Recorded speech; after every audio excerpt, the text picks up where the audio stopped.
the infrastructure to get this thing out and make sure that these doses make their way all the way down the chain, then they spread out to clinics like yours? When are you expecting you might administer a vaccine? Yeah, so the logistical challenges right now are because the virus is an mRNA vaccination. So it has to be stored at very cold temperatures, actually negative 94 degrees Fahrenheit for the Pfizer vaccine. So right now, as a small clinic, that's almost impossible for us to store. It has to be stored on dry ice. It can only be in the refrigerator for 5 days. So right now, most of the major hospital systems are receiving this vaccine.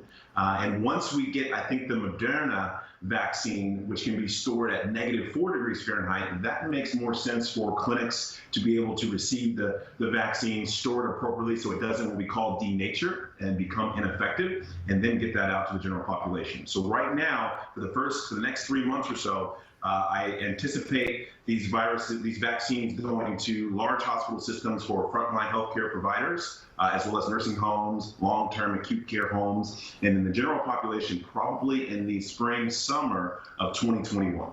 Now, given that not everybody will get the vaccine for various reasons, perhaps they are not interested in it, perhaps they're worried about it, perhaps they're pregnant, or any number of things.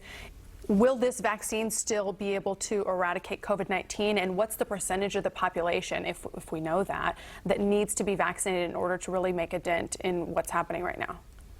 We need to achieve around 90% of individuals being vaccinated for COVID-19. It's called herd immunity, to protect the last 10%. So that's a large portion of the population. Now, we predict that probably around 100 million people have been infected with COVID-19 already. I know the numbers are much less than that. But again, we didn't have rapid testing available until a few months ago. We found out that coronavirus has been around since November of last year. So a lot of people have been infected. Excuse me. A lot of people may have been asymptomatic. So I think once we get to that 100 million vaccinated lives number, we may see a huge downturn in the amount of COVID-19 infections across this country. Should people who have already had COVID get this vaccine? Absolutely. We don't know how long the body's natural immunity to COVID-19 lasts. Most studies are showing anywhere from 3 to 6 months that those antibodies that protect against COVID-19 are still in the bloodstream. So everyone, if you can, meet requirements. Right now, the Pfizer vaccine is for ages 16 and up, and we should see some pediatric vaccines come down the pipeline very shortly. But everyone who's eligible should be vaccinated. Again, it's a messenger RNA vaccine. It's not a live virus. It does not interact with our DNA in any way. It actually produces a spike protein. It gives the body the commands to produce the spike protein, the same spike protein that's on the coronavirus, and will and create an immune response to protect you against the virus.